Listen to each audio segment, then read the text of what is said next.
का एग्ज़ाम नगरी के यूट्यूब स्टडी प्लेटफॉर्म में स्वागत है। जैसा कि मैं आपके लिए बहुत ही सिलेक्शन दिलाने वाली सीरीज़, जिसको मैं कहता हूं, जो सीरीज़ चल रही है छपने वाली सीरीज़, जिसका 22वां सीरीज़ प्रैक्टिस सेट चल रहा है आपके लिए।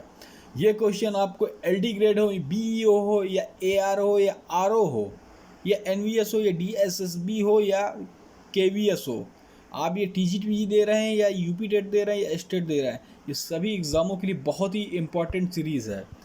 तो इसका लास्ट तक वीडियो देखिए। 20 क्वेश्चन है, तो ये सुपर 20 है भाई। ये क्वेश्चन आपको हर एग्ज़ाम में देखने को मिलेंगे। नहीं जाते तो आप प्रीवियस ईयर एग्ज़ाम को उठा के देखिए, आपको ये क्वेश्चन मिलेंगे। तो ये ऐसे ही यूनिक सीरीज़ आपके साथ आपके लिए लेकर हम आते हैं कि आप एग्ज़ाम में जब बैठे हैं तो आप इनको आप यहाँ लर्न करें और एग्ज़ाम में खाली टिक मारें और अपना सिलेक्शन लें।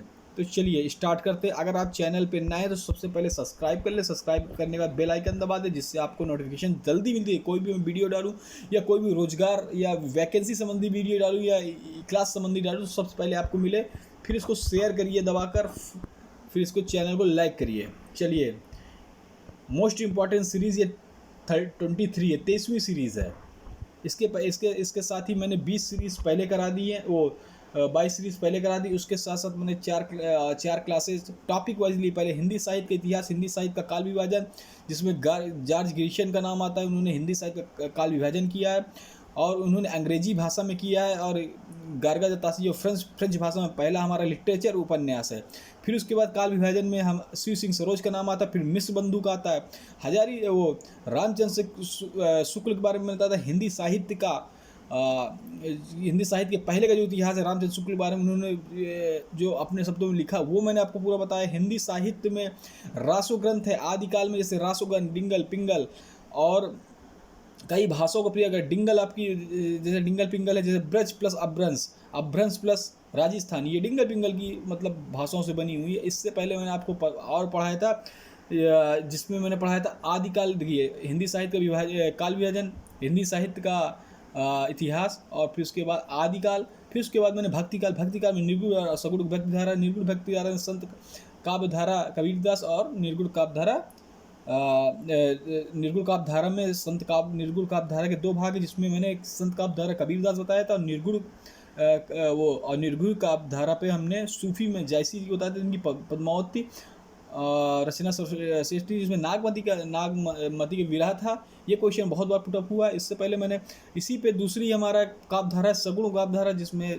तुलसीदास जी हैं, वो रामकृष्ण भक्ति काव्यधारा के, कृष्ण भक्ति धारा सूरदास जी हैं। इसमें विट्ठल संप्रदाय, नाथ संप्रदाय, ये संप्रदाय किस देव की उपासना करते, ये मैंने बताया। इसमें कौन कौन से महत्व थे, कौन कौन से इनके साहित्य की रचनाएं हुई थी, मैंने सब वीडियो आपको अपनी क्लास में बताया। तो मैंने 4 क्लासें आपको टॉपिक वाइज ली हैं, और क्लासें डेली चलती हैं। 250 प्लस मॉक टेस्ट हो रहे हैं, प्लस जितने भी उसके साथ साथ ये प्रैक्टिस सीरीज मैंने निकाली है, उनके अलावा ये निकाली है 23वीं सीरीज है। तो आप चैनल पे अगर नए तो चैनल को लाइक कर लीजिए, सब्सक्राइब कर दिए, बेल आइकन जरूर दबा दीजिए, सब्सक्राइब, आपको सूचनाएं मिलती रहे। तो मेरा कहने का मतलब है कि ये सिलेक्शन दिलाने वाली सीरीज़, छपने वाली सीरीज़ के साथ साथ ये बहुत इंपॉर्टेंट सीरीज़ है। इसको मत छोड़िएगा, लास्ट तक इसमें देखिएगा। इसमें आपको एक होमवर्क दिया जाता है, जो आपको यूट्यूब के कमेंट बॉक्स में कमेंट करना पड़ता है। उस कमेंट बॉक्स को मैं पढ़कर आपको सही बताऊँगा, सही है गलत है। तो चलिए स्टार्ट करते हैं। पहला क्वेश्चन, इनमें से किस बोली का बिहारी हिंदी से संबंध नहीं है? तो भैया पहले संबंध देख लेते हैं। देखिए, बिहारी हिंदी बिहार साइड का आप सोचेंगे तो बिहार साइड में देखिए, आप भोजपुरी भी है, मगही भी है, मैथिली है, अवधी नहीं है। तो कमेंट बॉक्स में आप कमेंट करिए, अवधी किस बोली के अंतर्गत आती है? पश्चिमी, बिहारी, पश्चिमी या पूर्वी? तो अवधी के लिए कमेंट बॉक्स जल्दी से कमेंट करिए यूट्यूब के। चलिए, हिंदी साहित्य के अतीत के लेखक कौन है? हिंदी साहित्य के अतीत के लेखक हमारे कौन है? विश्वनाथ प्रसाद मिश्रा जी हैं। गणपत चंद्र गुप्त हिंदी साहित्य वैज्ञानिक से रिलेटेड मैंने आपको बताया था। और तीसरा क्वेश्चन, दोहा का मूलतः किस भाषा का छंद है? तो भैया दोहा मूलतः किस भाषा का छंद है? तो भैया प्राकृत, अपभ्रंश, हिंदी, संस्कृत। जल्दी से कमेंट करिए। दोहा अपभ्रंश का है। देखिए, अपभ्रंश भाषा का है, ठीक है। चलिए चौथा क्वेश्चन देखते हैं। सदंस डऊ हूँ कढ़ंग हूँ अस्वस्थ भण पी इक्कती बालियड बेवी सामना हथ। थोड़ा सा ये ठीक है, इसको देखते हैं। उपयुक्त दोहा किसका है, तो इसको कमेंट बॉक्स में आप कमेंट करिए उपयुक्त दोहा किसका है। ये दोहा, उपयुक्त दोहा किसका है? नरपति नल्हा, हेमचंद, अब्दुल रहमान, शारंगधर। तो भैया ये दोहा जो है अब्दुल रहमान का है। ठीक है, देख लीजिए दोहा को, बड़ी अच्छी लैंग्वेज पे है, ये अब्दुल रहमान का है। ठीक है, जो नर दुख में दुख नहीं माना, सुख स्नेह अरु भई न जाके, कंचन माटी जाने। इन का पंक्तियों के रचनाकार कौन है? तो भैया आपको बताना है कौन है। सूरदास, गुरु नानक, कबीरदास, रैदास। तो ये जो है ये है गुरु नानक जी की है। ठीक है, चंडी शतक भी इन्हीं की है, गुरु नानक की, बड़ी फेमस है, क्वेश्चन आ चुका है। और पिछले टीजीटी में आया था, मैंने बताया था गुरु नानक देव की माता का क्या नाम था, और इससे रिलेटेड माता पिता नाम की मैंने वीडियो एक बना दी, आप उसको देख सकते हैं। निम्नलिखित पंक्तियों में से किस कवि की है? ये पंक्तियाँ किस कवि की हैं? चलिए मैं पढ़ता हूँ। क्या कहा मैं अपना खंडन करता हूँ, ठीक है तो मैं अपना खंडन करता हूँ। मैं विराट हूँ, मैं समूह को स्वयं हूँ। वेरी मोस्ट इम्पॉर्टेंट है। चलिए देखते हैं। जयशंकर प्रसाद, सुमित्रानंद पंत, या सूर्यकांत त्रिपाठी निराला जी, या रामधारी सिंह दिनकर। तो ये भैया सूर्यकांत त्रिपाठी निराला जी की है। एक बार फिर देख लीजिए। खंडन करता हूँ, खंडन मतलब मैं विराट हूँ। आज मैं अकेला हूँ, अकेला रहा नहीं जाता, जीवन मिला है यह रत्न मिला है। यह उपयुक्त पंक्ति किस कवि की है? Very most important, comment Trilochan, Kedarnath, Nagarjun, या रघुवीर सहाय। तो भैया ये है त्रिलोचन जी की। ठीक है, त्रिलोचन जी की है। किस उपन्यास को स्त्री लेखन का प्रस्थान बिंदु माना जाता है? मित्रों मरजानी, पहला, कठगुलाब, या आंवा, या चाक। कमेंट बॉक्स में कमेंट करिए। मित्रों मरजानी को माना जाता है। ठीक है, क्या माना जाता है? मित्रों मरजानी को स्त्री लेखन का प्रस्थान बिंदु माना जाता है, मित्रों मरजानी। तो एक बार देख लेते हैं थोड़ा सा और क्लियर है। मित्रों मरजानी कृष्णा सोबती के द्वारा लिखा गया है। 1968 में काठगुलाब मृदुला गर्ग ने लिखा है। आवा चित्र मुद्गल 1996 में चाक मैत्री ने। पुष्पा 1967। निम्नलिखित में दो समांतर कथा प्रसंगों पर चलने वाला शंकर शेष का नाटक। अवधि मायावी सरकार पहला, दूसरा, कमल गंधार एक और द्रोणाचार्य। और पोस्टर। तो भैया ये जो क्वेश्चन पुटअप करता है एक और द्रोणाचार्य, ये है दो समानांतर कथा प्रसंगों पर चलने वाला शंकर शेष का नाटक।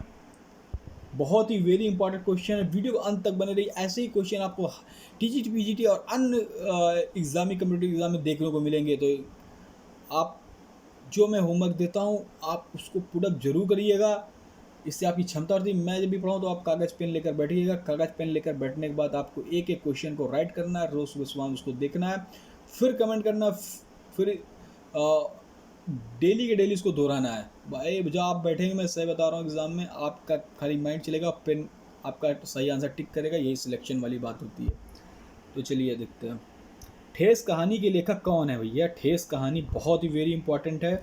अज्ञे, फणीश्वर नाथ रेणु, अमरकांत, मोहन राकेश। ये सब क्वेश्चन आए हुए हैं, कोई क्वेश्चन नहीं है फणीश्वर नाथ रेणु ठेस कहानी के लेखक, ये सब क्वेश्चन आए हुए हैं जो क्वेश्चन मैं करा रहा हूँ। किस छायावादी कवि को झारखंडी नाम से पुकारा जाता है? Very most important, most. तो भैया ये प्रसाद जी को कहा जाता है, झारखंडी नाम से पुकारा जाता है। ठीक है, सूर्यकांत त्रिपाठी निराला, सुमित्रानंद पंत, ये सब उनके टाइटल है। पूछा पंत किनको कहते हैं, तो सूर्यकांत। देखिए एक क्वेश्चन मैं आपको बता देता हूँ। सुमित्रानंदन पंत जी को पूरा नाम कहें, पंत किस कवि कहते हैं? तो सुमित्रानंद पंत। निराला, सूर्यकांत त्रिपाठी निराला, जूही की कली इनकी फेमस कविता है। और जयशंकर प्रसाद। ठीक है, किस छायावादी कवि को घर पर खंडे राव नाम से पुकारा जाता है? झारखंडी प्रसाद जी। अब खंडे राव नाम से पुकारा जाता है। जब क्वेश्चन वेरी इंपॉर्टेंट मोस्ट है, ये कभी सभी एग्जाम आए हुए बहुत ही यूनिक क्वेश्चन है जो आपको एग्जाम में देखने को मिल सकते हैं हूबहू। तो किसको? प्रसाद निराला, पंत महादेवी वर्मा, तो ये भी प्रसाद जी को कहा जाता है। ठीक है, ऊपर भी था किस छायावादी कवि झारखंडी नाम से पुकारा जाता है, प्रसाद जी। ठीक है, 12वां में भी है Prasad ji. Same question put up हो गया, खंडेराव झारखंडी वही है। ठीक है, वही क्वेश्चन आ गया है दोबारा। मोहिनी लाल गुप्ता रसमय सिद्ध किस छायावादी कवि के गुरु का नाम है? तो भैया देख लेते हैं, मोहिनी लाल गुप्ता रसमय सिद्ध किस छायावादी कवि गुरु का नाम है? प्रसाद निराला, पंत, महादेवी वर्मा।